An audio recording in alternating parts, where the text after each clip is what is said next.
kind of snake would like to eat a monkey. The main murderers of monkeys in these areas are, bird-wise, are crowned eagles. Crowned eagle, very unlikely to find it here. They're a forest species, but not impossible. But otherwise, a martial eagle will take a monkey. They're not quite as dexterous is the wrong word. They're not quite as agile in the thick trees. They don't have a tail quite as long as the crowned eagle does. But they would definitely take a monkey. Otherwise, little monkeys could be taken by smaller birds of prey, like a black sparrowhawk, even maybe very small monkeys, and maybe some of the other eagles, like an African hawk eagle, might take a monkey. Then, snake-wise, the most common would be a python. A big snake or a big monkey is a bit big for most other snakes. Certainly, should they get envenomated by a venomous snake like a mamba, they die. But it would be very unlikely that something like that would go for a monkey as a food, as a food species. So mainly it would be pythons, and then the birds could be quite a few of the eagles around here. But the main killer of vervet monkeys is the crowned eagle and samanga monkey.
We're going to head back to Scott, who's recently back from leave. I first met Scott some time back. I coached him to play rugby at one stage of his life. He subsequently turned into a very good rugby player, and that had absolutely nothing to do with me. So we're going to cross back to Scott now, and I'll see you a bit later.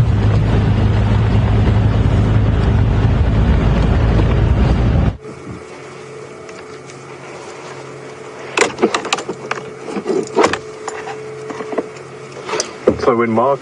Wait, I'll actually... Welcome back, everyone.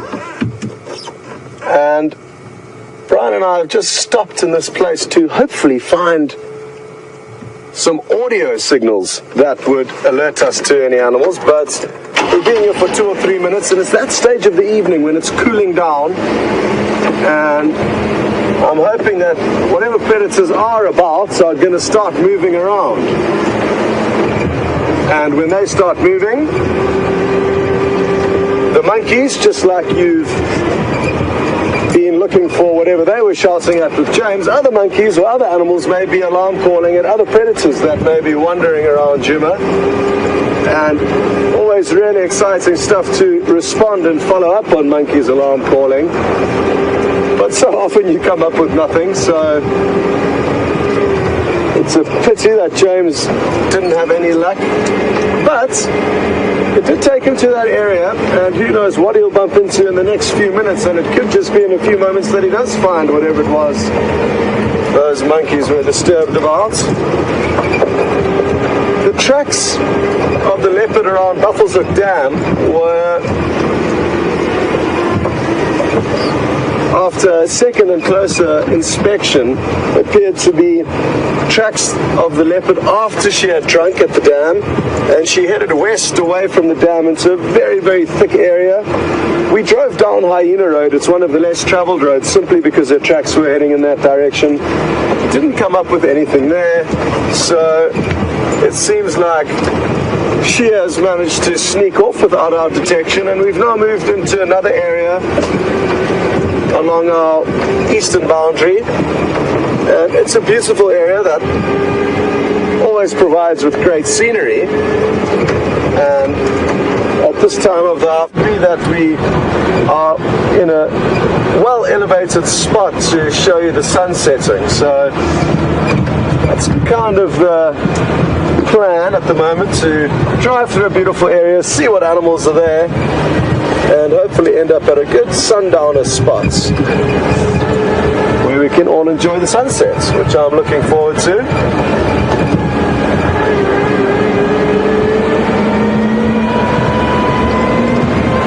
It does take a few days of getting used to where the animals have been moving after coming back from leave or spending time away. And even when you think you know where the animals are, you can often have quiet drives, just depending on your luck and your timing. This afternoon has been very pleasant, but we haven't seen a huge amount of animals.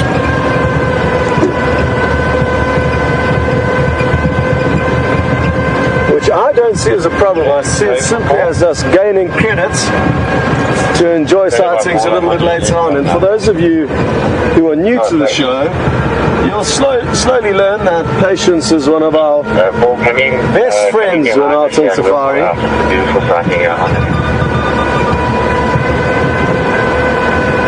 And it's important to just enjoy the scenery and all the smaller things along the way.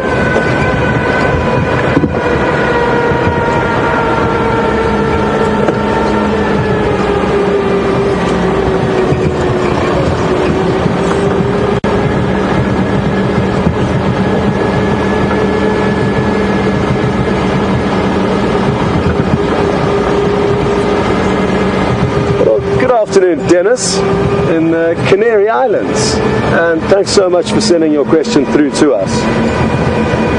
Dennis has brought up a very, very interesting topic, and Dennis is interested to know, when do kudu and the other antelope in this area actually get time to relax? And while I answer that question, I'm just going to try and show you a glimpse of some crested francolin, which are busy looking for some snacks in the bush. They're such pretty birds, and I know you're only getting glimpses now, but it could pop out into the open, or we could just roll forward a little bit. But good question, Dennis. When do the antelope ever relax? There are times in open areas where the chance of a predator sneaking up on them is slim, that they can relax. Also in times where they are with many, many other antelope. Sorry, Brian, I'm not leaving you much to work with here. But there we go. There's the crested francolin. Very distinctive white streaks over its eyes, which distinguish it from the other francolin we get in this area. And such good camouflage at this time of the year. You can see they just melt into their surroundings. So yeah, Dennis, in times of many antelope congregating together will be good times for them to relax, when there's many eyes and ears to help them look and listen for any predators. Other than that, it's difficult. They are almost always awake a lot of the time, and may not be passed out asleep like we may be as humans. For example, when animals are chewing the cud, they could be lying down, awake, chewing the cud, but in a very similar cycle to us resting or sleeping. So that's when they get their time to relax.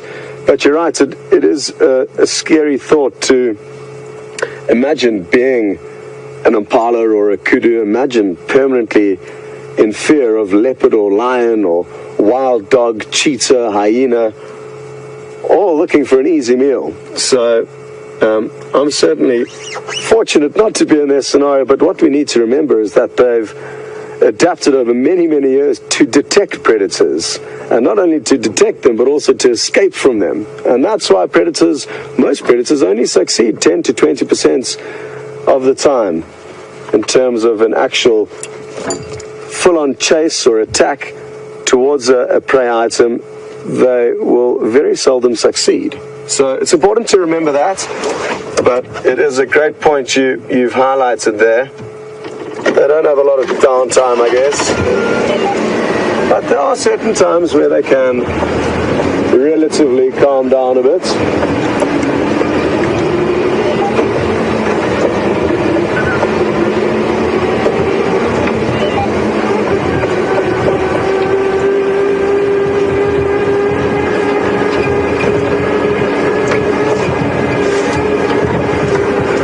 Good afternoon, Pizzazz, and thank you too for sending through your question. Pizzazz would like to know, where are all the baboons hiding? It's a great question. During the first 3 months of this production, so November, December, January, we didn't see baboons once. Then I left for about 3 weeks, and in that 3-week period, in the beginning of February, a troop of baboons moved on to Djuma, and they were seen a handful of times. I think I also saw them once or twice. I had a great sighting actually with Brian on camera, with a whole troop of baboons running away from Gowrie Dam with blacksmith lapwings flying down and pecking them on the head. It was hilarious.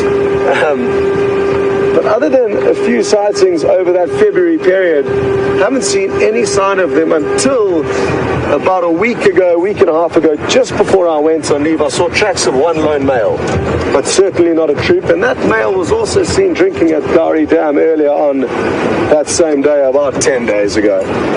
So the baboons have obviously moved off. They came in, spent a short time here.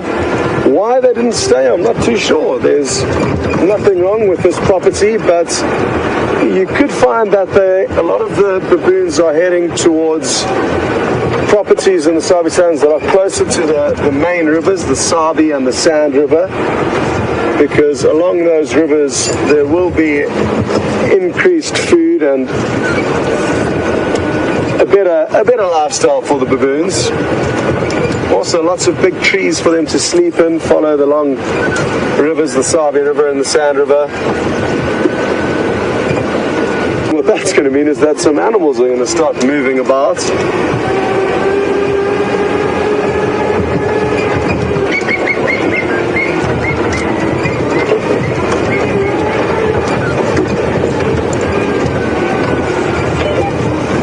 So it's important while we're driving along here to stop and check for tracks, because I've just now found some tracks of what look to be possibly a pride of lion. Now I know Brent did see some lion in this area this morning, and I'm just going to try and find a track in the sand that Brian can actually show to you. There's a couple here.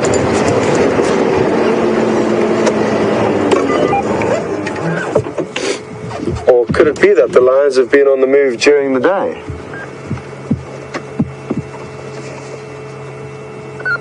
Now it's difficult to see from this angle, but you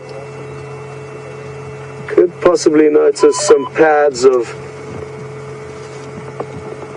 a big cat walking down this road. And what I'm going to do to try and make it a little bit easier is just to jump out and circle one of the tracks in order to point out more clearly what's going on. Can you get to this one here, Brian? No, just too close. I guess this one's not too bad. Now, this would have been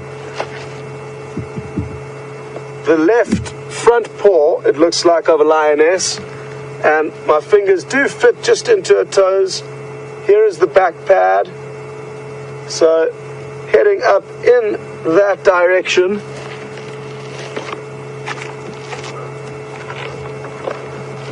But I think they could be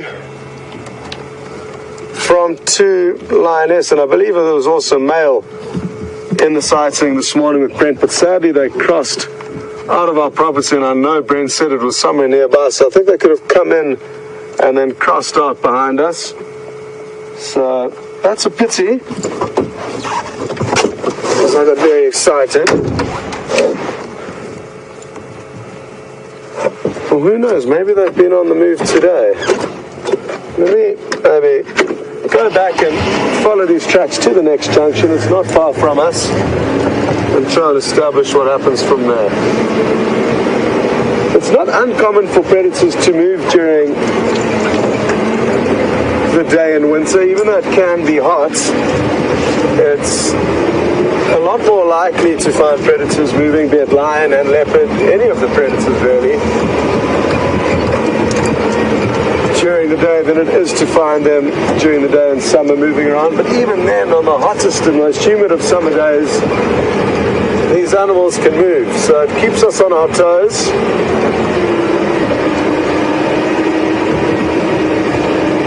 But I'm fairly confident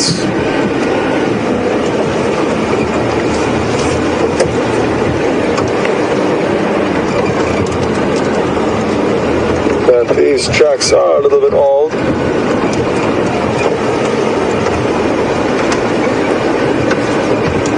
But we're going to still keep our eyes peeled. And again, even though these tracks may lead us here and the animals may be long gone, we don't know what else we could bump into anywhere along this road.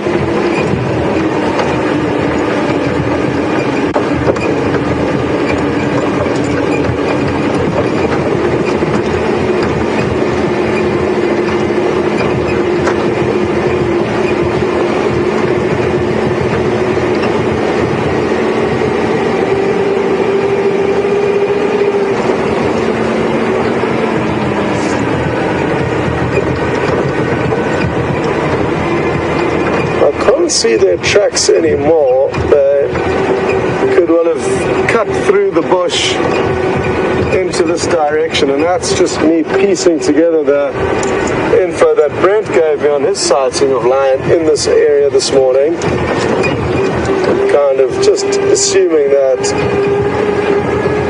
they would have come here. It is difficult to follow every track of animals when you're tracking, and it's sometimes important just to loop ahead rather, especially if the tracks do veer off the roads.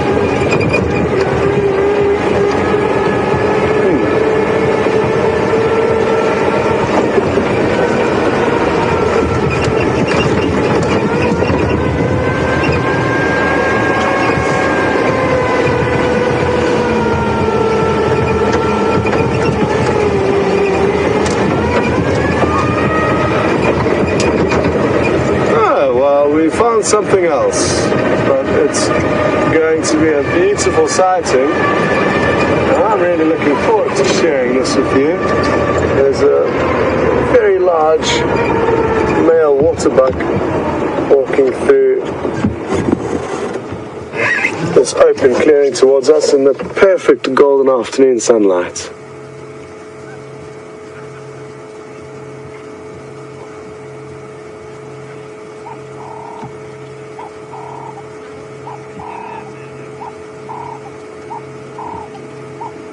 He seems to be on quite a mission. Maybe he can smell some females up ahead, and it is a mating time for a lot of the antelope in this area.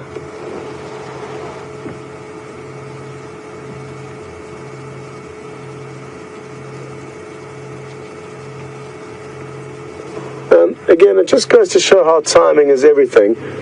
If we had arrived here just a minute or two later, we wouldn't have seen him walking through this beautiful big clearing, and probably wouldn't have seen him at all.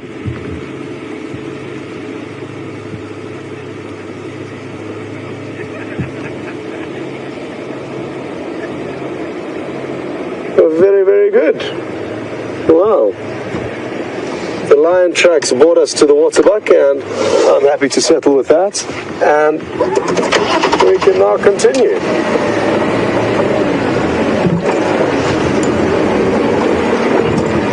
Afternoon, everyone. How are you doing? Yeah, very, very good. Have a good afternoon.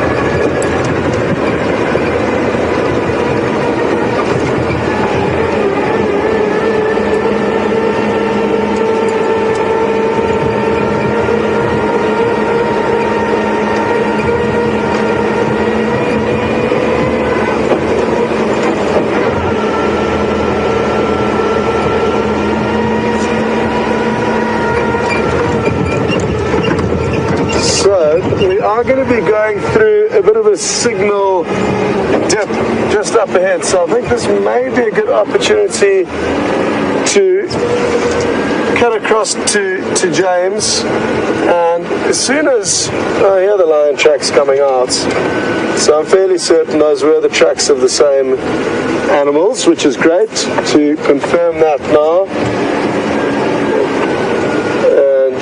Also just good for us to know where the lions have been moving. Look at how beautiful the colours are as the sun begins to set. We didn't really work out our timing too well, and we're not at the sundowner point at the right time, so we have now continued. I'm just going to try and creep up into a little gap though, and we'll wait here until you cross over to James, and then keep you updated on what we may find at Twin Dams, which is a dam that we're approaching. There's just a nice dead tree up ahead, Brian, that I want to try and get silhouetted for you to work your magic with.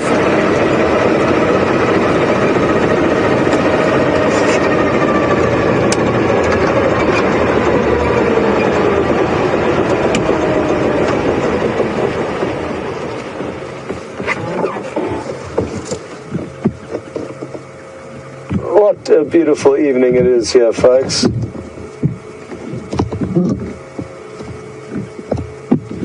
It's still very calm, and other than a buffalo that I can hear rustling in the vegetation off to our side, the bush is very peaceful this afternoon.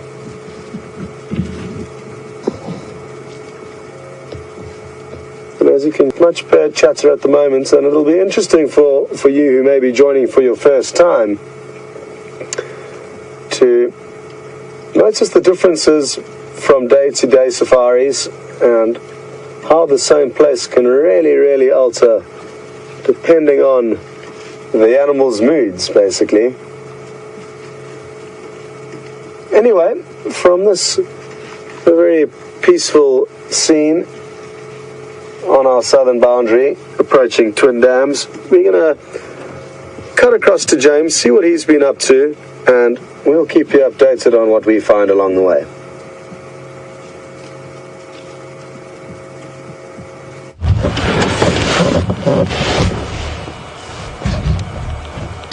Hi everyone, welcome back to Wendy on this glorious afternoon safari.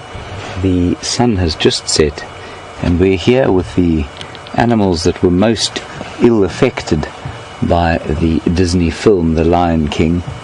I feel that film did immeasurable harm to the reputation of these fine creatures, where they were reduced to the sort of giggling and gormless cretins that they were in the film. They're actually extremely intelligent, hunt more than they do scavenge in most cases, and have incredibly complex social bonds that go beyond giggling at each other in an inane fashion. These two little ones are probably not great at aging hyenas. I would say about 3 or 4 months old by now, maybe even more, maybe up to 6 months. No adults around at the moment, but you can see how relaxed they are. I'm sure some of you have watched them since birth, and since they were little black things. And I'm also sure that many of you probably know that they are not, in fact, more closely related to dogs than they are to cats, and so we call them cubs. And they're even more closely related to things like mongoose, which you don't really get, as far as I know, in the North Americas or in Europe, where I think most of you are watching from.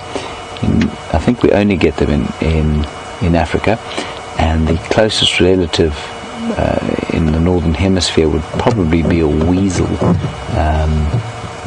although even they are quite distantly related. So a hyena really lives in a family all of its own,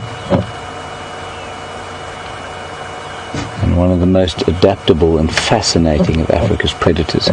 Second on the predator hierarchy, behind only the mighty and almost universally sleeping lion,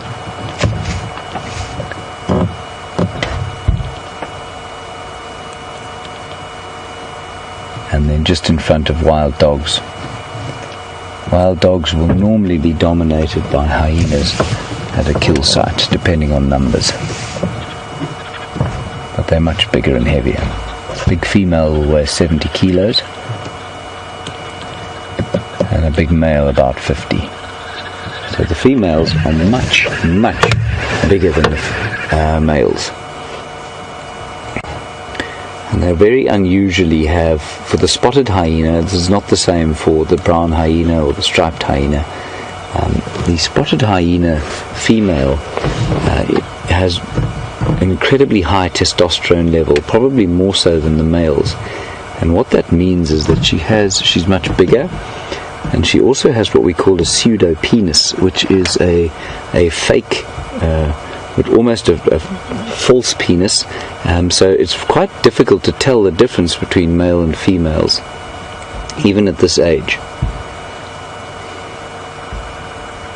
It's a very complex kind of social structure that goes on within the clans. And while they are certainly very social animals who live in clan structure, they don't necessarily wander together all the time. In a place like the Serengeti, where the prey species are really abundant through the migration of wildebeest and that sort of thing, they will clan together to hunt. But in an area like this, where the prey is slightly more dispersed, they will often forage alone. And then if they find something to steal or something to hunt, they'll make a contact call with the others. That's why you often hear them at night whooping. Just like that. They think their mother's arrived, you see. Just that she's grown a beard and lost 2 of her legs.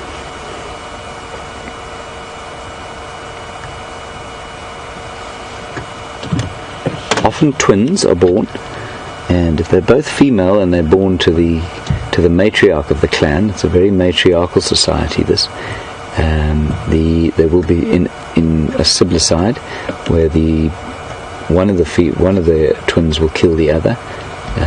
Beautifully shown in the Joubert film. I think it was, they've done a few of these fantastic films. I think it was Immortal Enemies,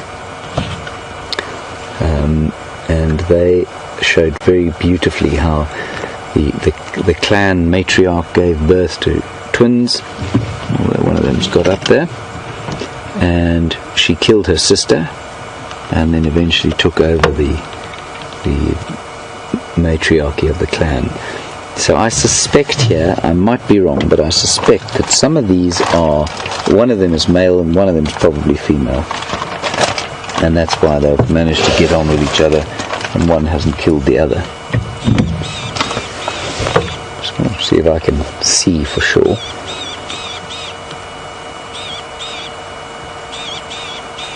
Such fluffy coats, they look very cuddly. Just before the nightjars and owls and other creatures of the night start to call.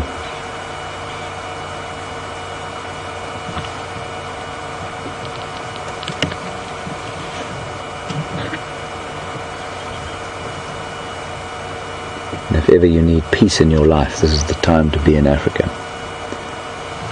To absorb it from the land, from the trees, and the animals.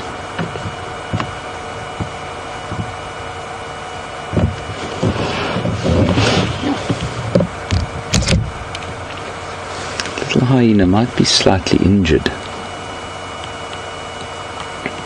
in the right forepaw. Yeah, he definitely got something wrong there. That's not good news. That could almost inevitably be from some sort of fight with a sibling, because I'm not sure what else would have harmed it. Now in a lion, an injury like that would be almost fatal, because lions do not look after each other. Mothers will leave their injured cubs behind, but in hyenas and wild dogs that isn't often the case. They will often look after each other, and they'll certainly, especially with the dogs, they'll actually go back and feed injured animals. But with lions, if you get injured, tough luck for you, good luck with life.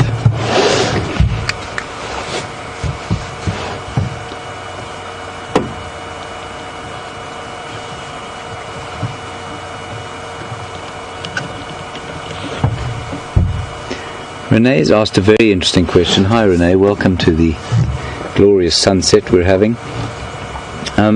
You'd like to know if these hyena are old enough to go hunting with the family. I'm going to answer that question in two ways. Firstly, to say no, they're probably not yet. I'd say they're about a month or two off being ready to go hunting with the rest of the clan. And then secondly, no, that foot actually looks alright. I think they're okay. Secondly, to say that we as human beings often use the term family for elephants or for hyenas or wild dogs, when it's not really the correct term, simply because they don't.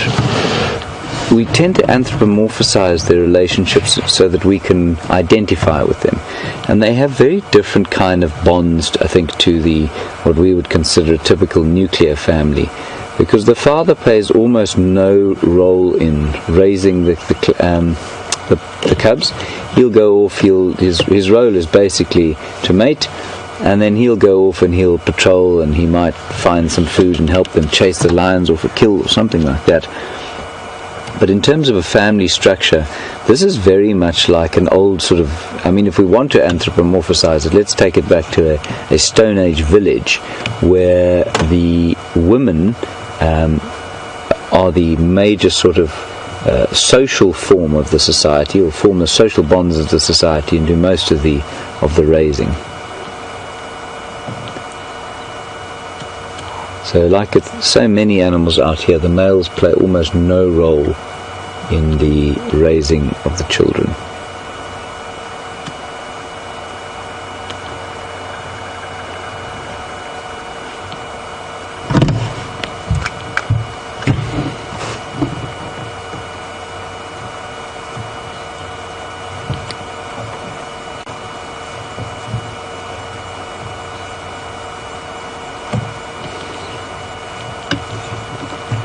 Joe from Wales in the valleys would like to know why it is that a female hyena has a false or pseudo penis. Joe, difficult to answer. Thanks for the question. I'm going to give it my best go. It's what the pseudo penis is an enlarged clitoris, and I think it has grown to the extent that it has because they have the amount of testosterone that they do in their bodies.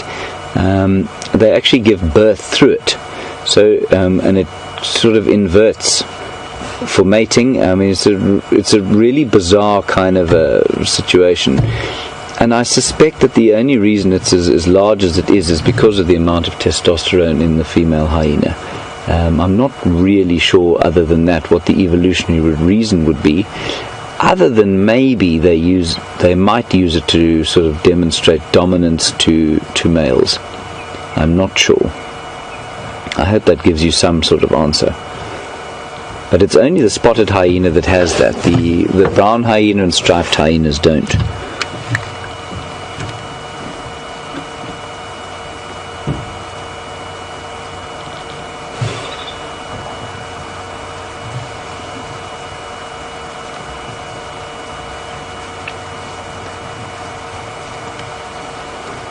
Diane from Texas, welcome. And thank you for your question. Very good one. Is there an adult around, or are the cubs old enough to knock about on their own these days? As far as we're aware, there aren't any adults around. There might be one or two lying in the drainage line around here, but we haven't seen any. They're certainly old enough to be out on their own, but they're also close enough to rush back inside should the need arise. So as soon as we arrived, they were both there when we first got here, but as soon as we arrived, one of them nipped up and stuck its head into the burrow just in case. So they're close enough to get away from danger, big enough to be outside on their own, but not big enough to go off with the clan just yet.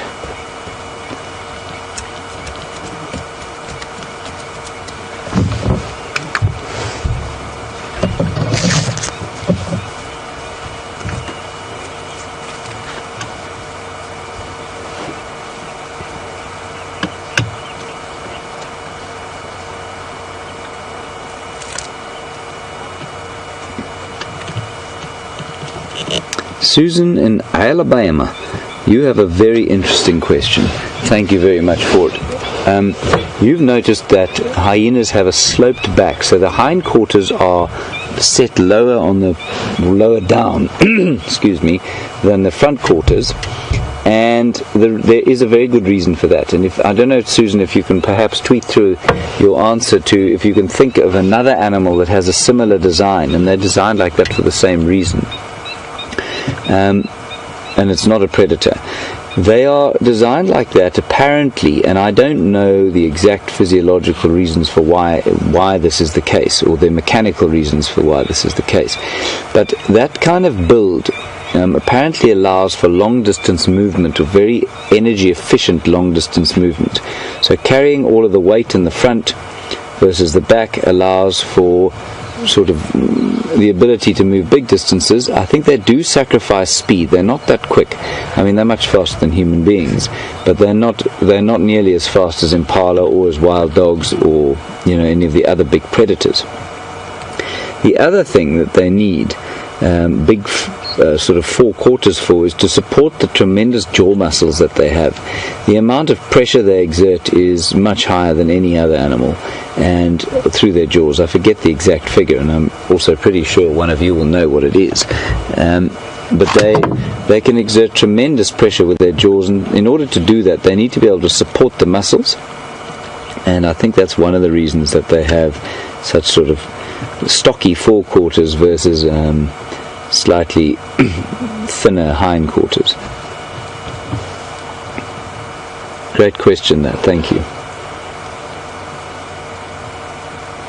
You can see that the sloping back becomes far more marked as they grow up.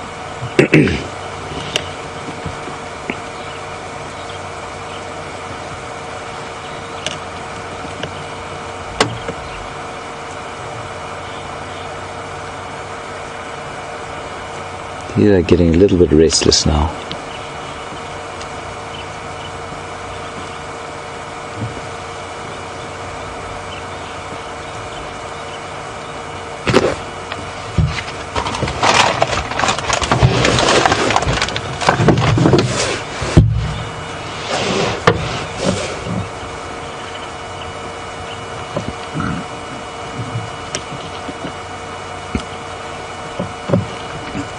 Valerie, sorry, I didn't catch where you were from. Thank you for your question, and welcome to the evening, this beautiful African evening that we have here with two hyenas.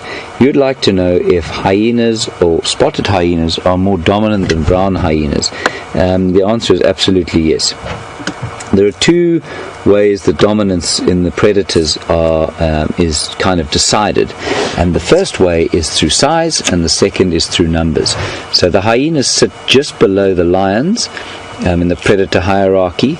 I mean, they are really one of the they're just below the apex being the lions, and that's because of their size. I mean, they're bigger than brown hyenas, but they also move in clans, which brown hyenas don't. So they are certainly more dominant than brown hyenas would be.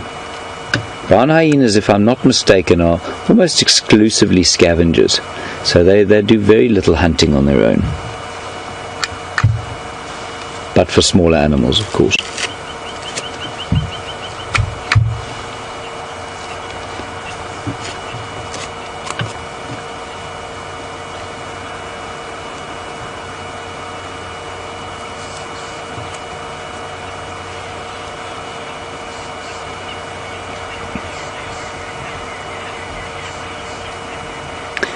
Elaine, you'd like to know, and great question, not so, you're really giving me a test here with the hyenas. You'd like to know how old they would need to be before they can go out and hunt on their own. I'm going to give you an answer, and then I'm going to look in a book. You've said to go and catch things like rabbits. Well, first of all, they're not like cats where an hyena that size with that level of skill will struggle to catch something like a scrub hare, which is much faster. And it's ideal, if you want to catch a scrub hare, you must either be a courser like a dog, or you must be a pouncer like a cat, rather than a kind of run them down till they drop dead sort of an animal, which these are. I suspect they're about 4 months old now, and they will already start catching little things when they can.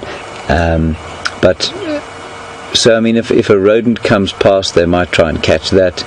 They may try and catch a scrub hare, but I think they'll be very lucky to get it. And they'll try and catch squirrels if they run across them, even at this age. I'm just going to have a look in the book and see if I can't give you a more definitive answer.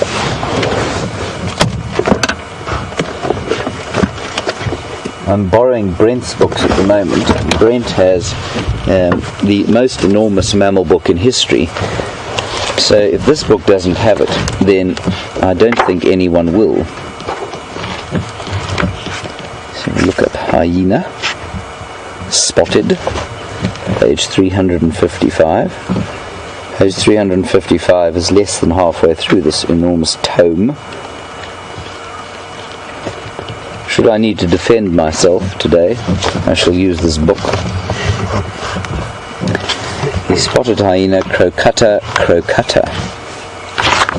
It's quite an attractive Latin name, really.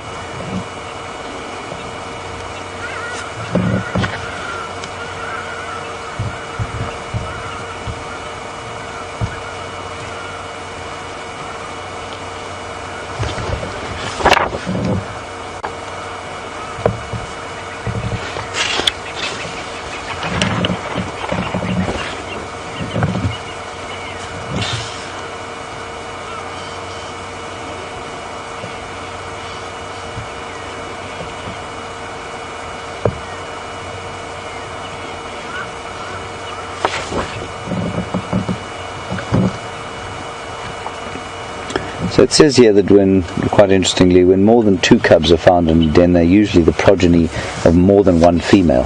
So that's quite different from wild dogs, where only the alpha female will breed. And if the beta female does breed, the alpha will normally kill her pups.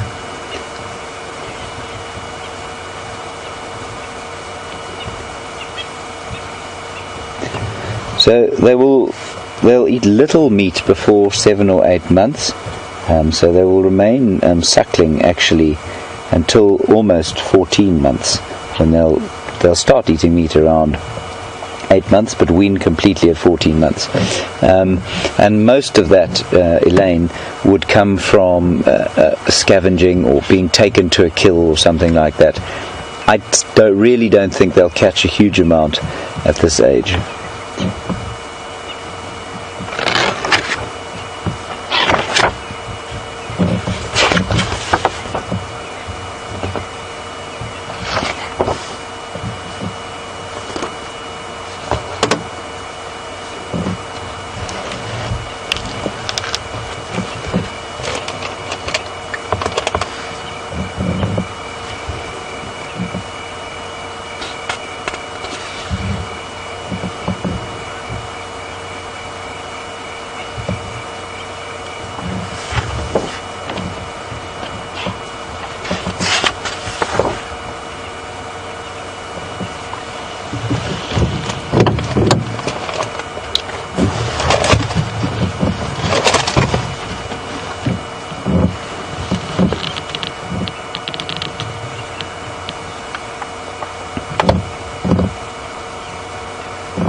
Great question here. Are male hyena cubs driven out of the clan in the same way that lions would be driven out of a pride? Not really, but yes, they will leave. So while the females will stick together and the related females will remain within the clan, the males of the clan will normally be excluded from the clan or will disperse from it at about a year old, and they'll go off and join another clan of females where they'll remain at the bottom of the social chain, and that in so doing that sort of keeps genetic diversity in the area, but they won't be chased out by another male coming in to chase them out, like as would happen with lions. It's probably a bit like other matriarchal societies, where as the males reach puberty, the females will toss them out.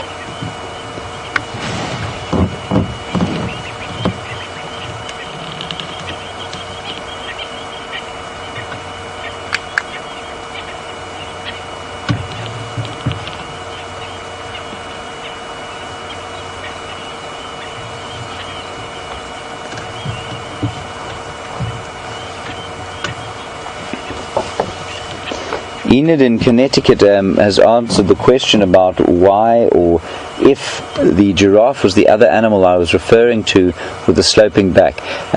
Giraffe do have a sloping back. That is mainly, however, to deal with, as you correctly surmised, the length of the neck. And I think structurally it would be difficult for the giraffe to stand upright if it had hindquarters that were lower down or higher up than its forequarters. The other animal I was thinking about is in fact the wildebeest, which migrates huge distances every year, and they have that sloping back with a sort of big forequarters and very sloping to smaller hindquarters, and they are able to migrate big distances, and they're not nearly as fast as something like a zebra.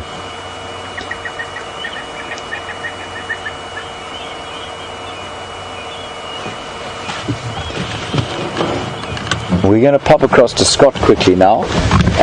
He's got a great big surprise for you. Please enjoy, and we'll probably see you just before the end of the night.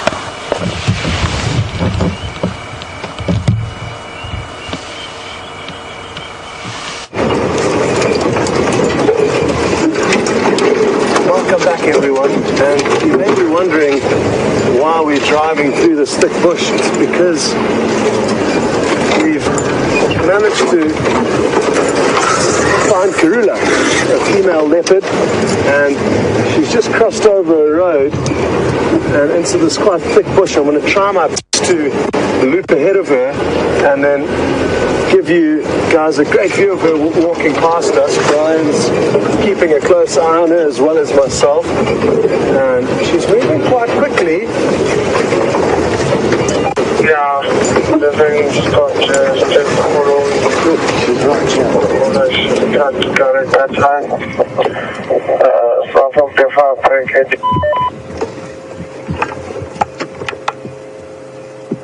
beautiful. She's holding her face up into the wind, testing the air. I wonder what she can smell.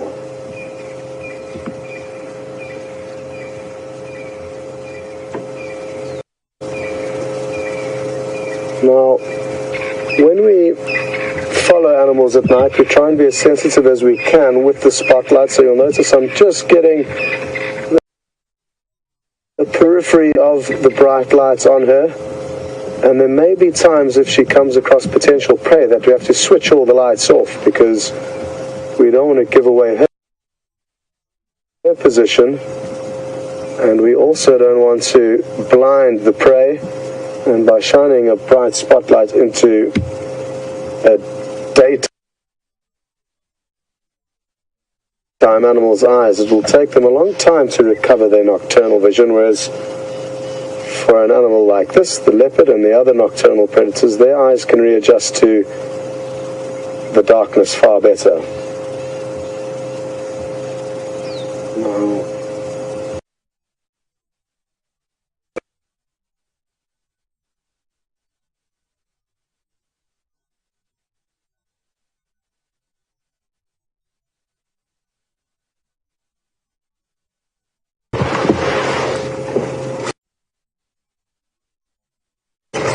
it's been a few weeks since I've seen a leopard, and really Lucky that on the first drive back after a short break, we've managed to find Karula.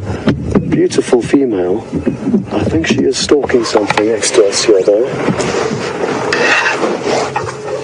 And I can't tell what it is. It could be a bird, it could be a prey animal, and I'm not going to shine the light, and you will be able to make her out stalking through this vegetation, trying to get her pads down as quietly and gently as she can.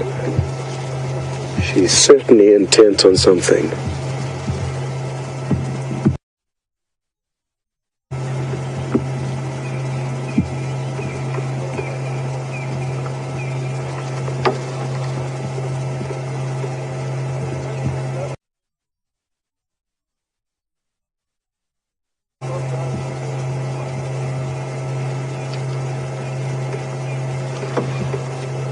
Well, we are going to try and keep an eye on her, but from a distance, because we don't know what it is that's up ahead of her, and we certainly don't want to interfere in any way in what happens here.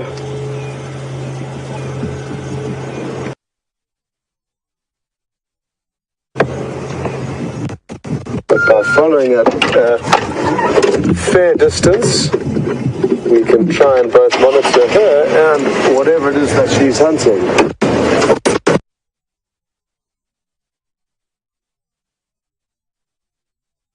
When we got a report that Karula had, in fact, crossed into our property from one of the northern. And now we can hopefully try and find out what it is that she's hunting.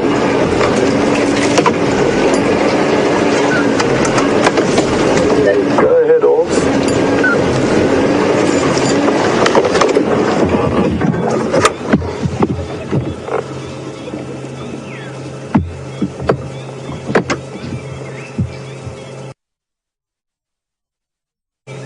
Now, Brian cannot let any more light into the camera. And again, I do not want to spoil her evening's hunting by blasting a spotlight on her. So we're just going to enjoy a few shadowy glimpses of her as she moves along this evening. I'm almost certain that she can hear or smell something up ahead. Her body language can tell us that, and now we're just going to carefully and patiently try and follow along and tag along as much as we can.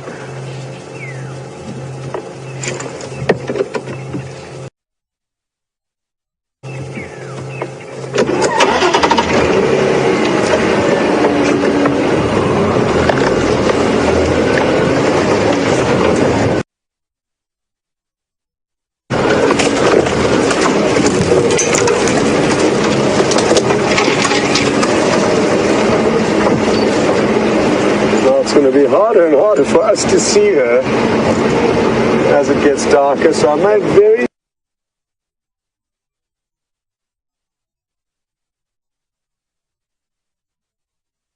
we're good for now, which is the best way to go about this.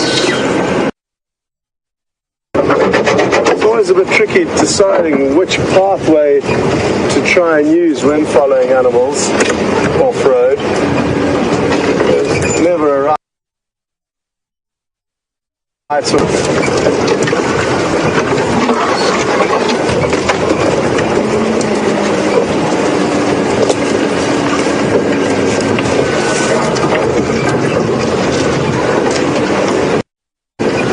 Okay, so we last saw her somewhere around here.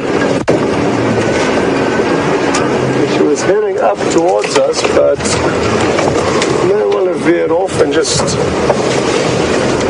disappeared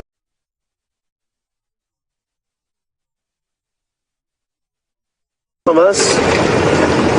It would have meant she would have changed her general direction of movement from steadily south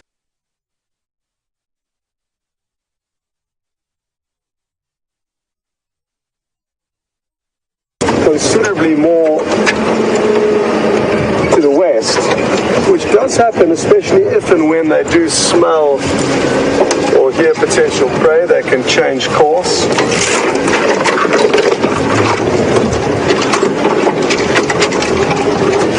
But it's our only option really. This block that she's moved into is very big. All we can do is try and get to the nearest road, which I feel is somewhere up here.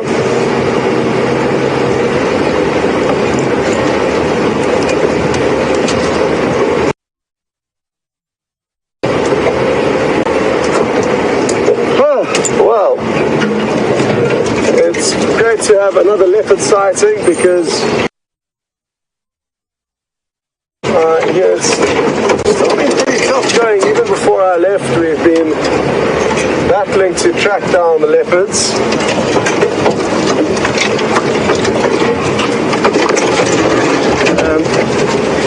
One of the reasons contributing to that is because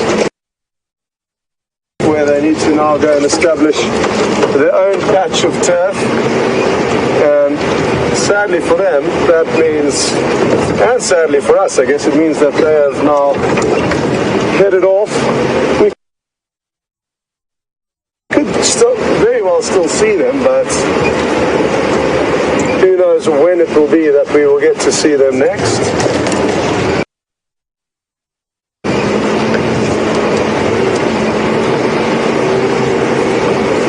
While Brian and I get to the closest road, I think it'll be a good opportunity for you to cut over to James, see if he's had any luck spotting any other interesting nocturnal critters, and we will let you know when we get out of this mess. See you later.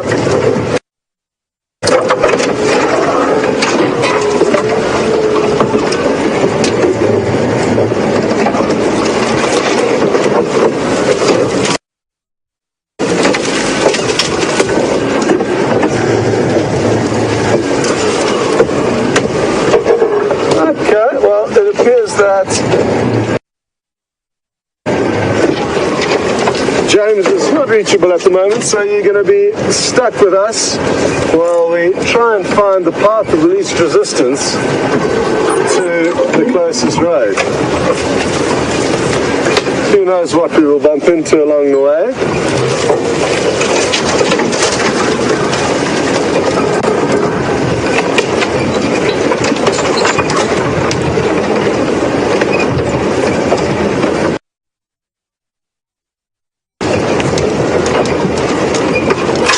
There we go. Finally.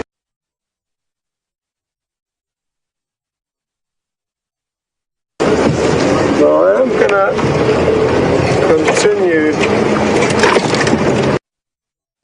along this road in the hope that Karula will have popped out, but I don't think she will.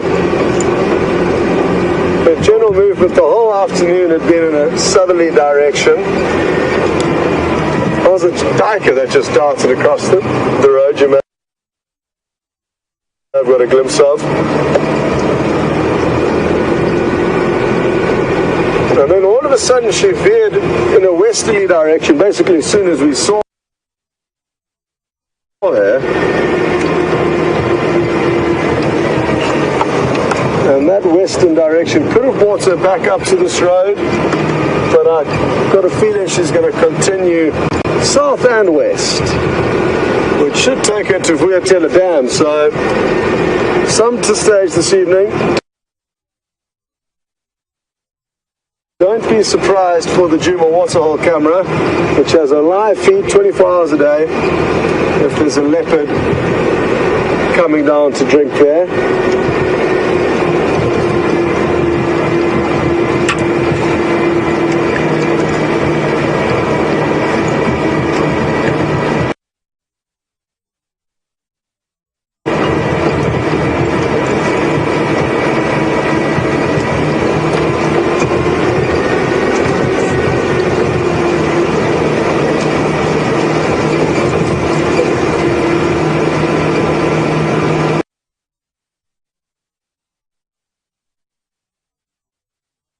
to be honest, hasn't spent much time on Vuyatela in the 6 months that we've been.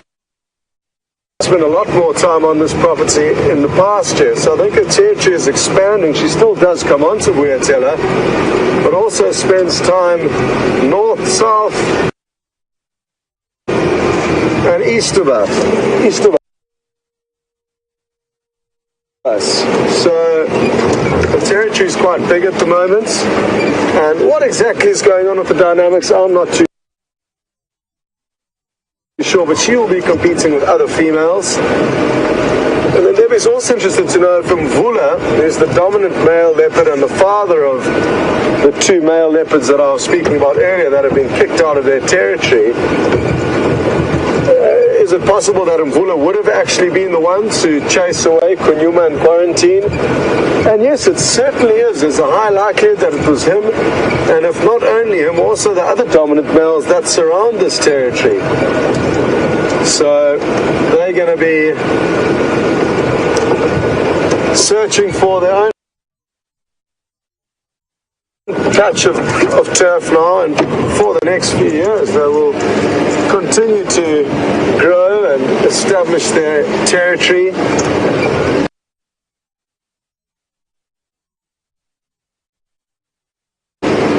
But it could be very far from here, Debbie, when they do eventually mature with their own piece of land. I'm guessing we're going to see them though a few more times before they're gone for good. I find it hard to believe that all of a sudden they would just up and go. They're going to do it relatively slowly, I think. And even though we may not be seeing them, they could still well be here.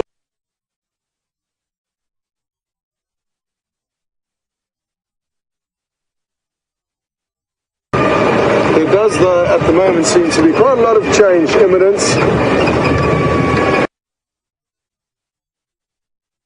Lucky to actually be so in tune with their movements and their backgrounds and history that we get to know about them and when they do leave home and who does kick them out of their home.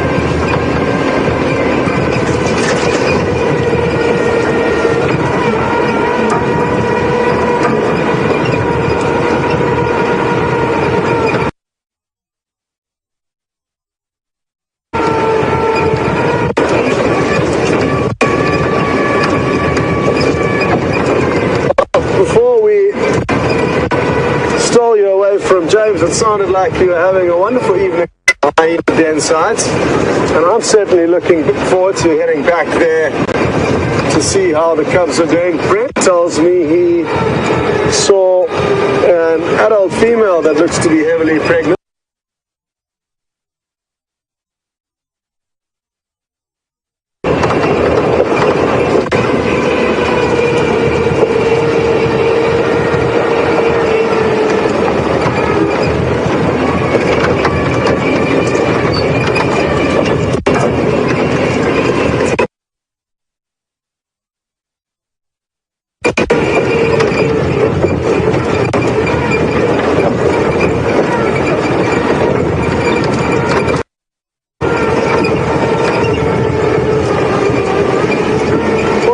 I think our luck with Karula this evening has come to an end, and I'm so lucky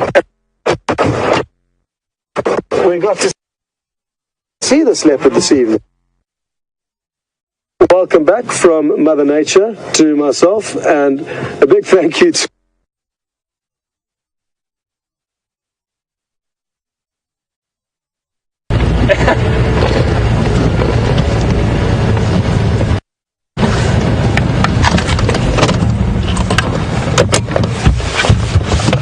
Hello everyone, for the last time tonight. Andrew and I are just looking out to the far west where you can see a few of the towns of the Lowveld there, and beyond that the Drakensberg Mountains, which stretch 3,000 kilometers down towards the Eastern Cape Highlands. We've had an incredible day out here, magnificent elephants this morning and some really nice small stuff this afternoon.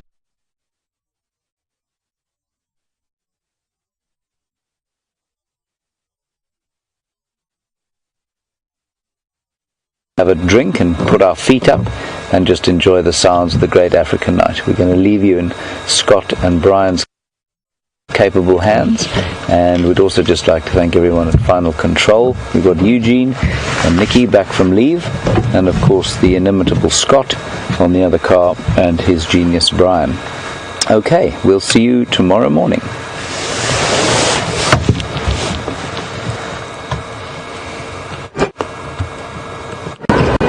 Go ahead.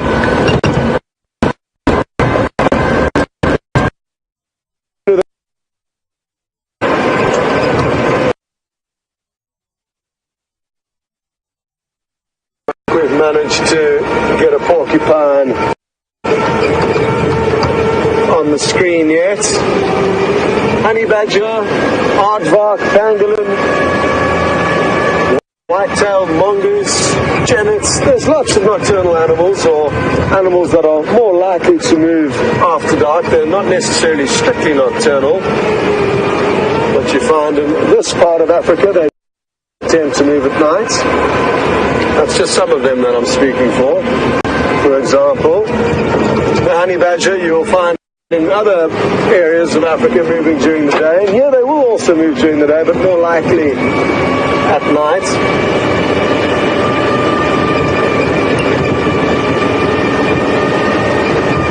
And then the usual suspects, the lion and the leopard and hyena. Cheetah and wild dog you wouldn't expect to bump into after dark because they are mainly daytime predators. And that's when you see them doing.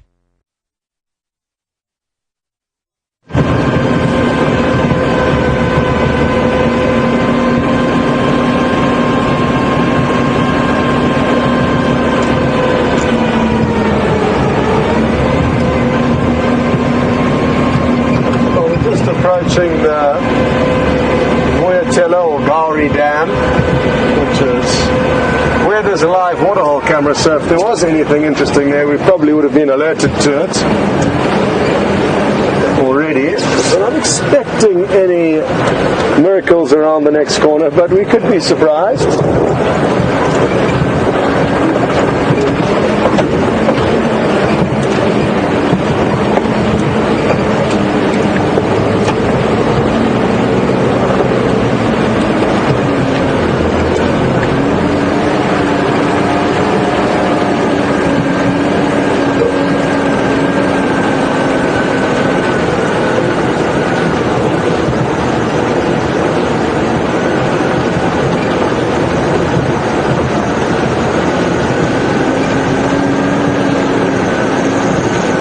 Interesting question through from Laurie. Good evening, and thanks for sending your question through.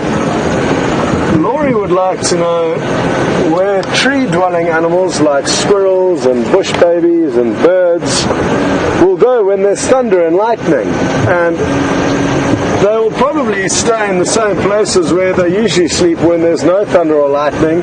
Squirrels and bush babies will sleep in cavities of trees, which is where they'll feel safe, whether there's lightning or not. And animals like birds, it's a little bit different. I mean, obviously birds that live in cavities may stay hidden in those cavities where they're protected from the rain and elements associated with a lightning storm. But a lot of the other animals will have been used to it, having heard thunder and lightning from when they were born, and seeing their parents not react negatively to it helps them to become used to it and adapt to it. Whereas domesticated animals may have sheltered upbringings and therefore not be so well accustomed to thunder and lightning. Good question though, and sadly we don't get to see too much when there are lightning storms because we too seek shelter. Anyway, there's just a few moments left on this evening's drive, and I'm going to take this opportunity to stop again and thank all of you for following this afternoon's show. I hope you've enjoyed it. Great that the hyena den site was active with James, and we got a glimpse of Karula at the end. Hopefully we'll be able to find her in the morning. Failing that, there'll be other animals running around and other things to find. I'm certainly looking forward to it, and I hope you all have a wonderful, wonderful evening or morning, depending on where you are in the world. And from James, who's having some technical issues, and Andrew, they say goodbye, as well as myself and Brian and the team in Final Control. We'll see you all tomorrow.